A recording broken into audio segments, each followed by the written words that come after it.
Venezuela is where you don't want to be on the mind of U.S. military and intelligence officials.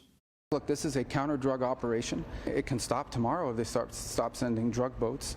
The Maduro regime is a narco-terrorist regime indicted in the Southern District of the United States. But the bottom line here is that the president is going to defend the national interest and the national security of the United States. Meanwhile, surveillance programs may be back in the news as some will be up for reauthorization. Our intelligence community is asked to do something law enforcement is not, which is prevent something bad from happening. Our criminal system reacts. A crime occurs, the police respond, prosecutors take it to court, a jury decides, judgment's passed, and punishment is meted out. It's all after the fact. Our intelligence community is asked to keep bad things from happening, to prevent. And that requires a different set of tools, especially in a culture deeply rooted in freedom and privacy. Joining us is House Intel Chair Rick Crawford from the great state of Arkansas. Welcome, Mr. Chairman. What should we know about these strikes off the coast of Venezuela, and are you convinced that they are legal? First off, yes, I'm convinced they're legal. I do believe that the president is operating well within his Article 2 authority. And the other thing I want to point out is that the president has designated these trafficking organizations as terrorist organizations. And so the operations that are taking place against those targets these operations are very similar to the kind of counter-terrorist operations that we have seen in places like Afghanistan, in Syria, in Yemen. So it's very, very similar in nature. It's just the targets are different. They're going after these narco-terrorists, as Secretary Rubio indicated, and I think he's positioning us very well to protect the United States. All right, Chairman, the Constitution does not say citizens are entitled to due process. It uses the word persons. How much due process is someone on a boat entitled to before what's tantamount to a death sentence is handed down? And are you, as the chair of the Committee of Jurisdiction, satisfied with the level of information that you are getting from the administration?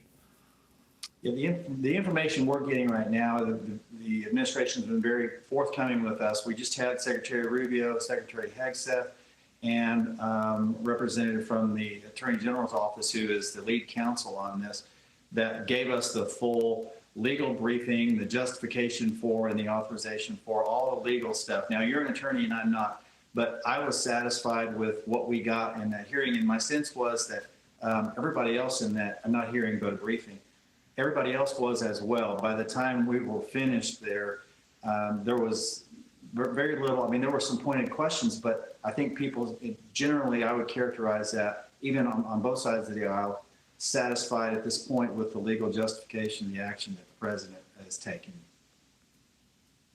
Yeah, well, you may not be a lawyer, but you disabled very sophisticated IEDs and bombs when you were in the military. So it's not like you couldn't have gone to law school. You were just smart enough not to do it. All right, let me ask you about our surveillance program. Sometimes the process needs to be reformed, and then sometimes it's the people running the process that need to be replaced or reformed. I mean, just because we have some bad cops does not mean we do away with searches or seizes or the power to arrest. Where do our surveillance programs stand in your judgment?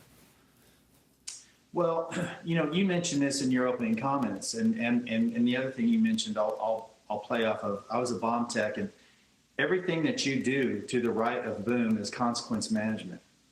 So you always want to keep a left of boom posture. That is to prevent the detonation. How do you do that? I mean, so intelligence informs that detonation prevention, if you will. I'll use the bomb tech language. So we want to keep a left of boom posture. That's where the intelligence authorities come into play, as opposed to the law enforcement perspective of taking people into custody and adjudicating those cases after the fact. So we can prevent a lot of things, but we have to have different authorities to do it. And you know this it's 702 is always, FISA 702 is always a contentious issue. And so we're having that, I won't say argument. We passed it last time on a shorter term. We would like to see a longer term extension of that authority, but not without input from everybody, making sure that everybody's concerns are heard and addressed, but keeping in mind that we do need threat mitigation as opposed to consequence management. When it comes to bad things happening, that good counterintelligence can prevent. You know, Chairman, you are not a Johnny-come-lately when it comes to South and Central America. I think it was 6 years ago that we went to South America together. You've been interested in that region for a long, and Central America. You've been interested for a long time. How do you see the end game with Venezuela playing out? Well, I mean, look, Venezuela has some friends, but they're not really in the hemisphere. You've got China and Russia that are sort of propping them up to some degree. And of course, Nicaragua and Cuba that are in the hemisphere, but neither one of those countries are in a position to offer much other than moral support. And so the real thing here, when we start to see President Trump position the Ford Carrier Strike Group in proximity to Venezuela, essentially patrolling the Caribbean, that does two things. Number one, it sends a strong signal to Maduro that we're not playing around here. But the other thing is it's a signal to our partners in the hemisphere, in our neighborhood, that we're back. We're putting our interests in the Western Hemisphere neighborhood, as opposed to the global war on terror, where we shifted assets really to our detriment for a period of almost 20 years. And so now we're making a statement to the Western Hemisphere, to our allies in the neighborhood. We're here.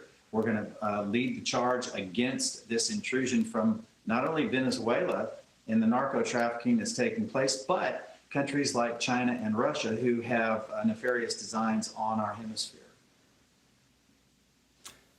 Chairman, thank you for your service to our country in uniform. I miss sitting beside you on the House Intel Committee, but I am grateful that you would take time to join us on a Sunday night. Take care, and I'll see you soon. Thank you, sir. Appreciate it.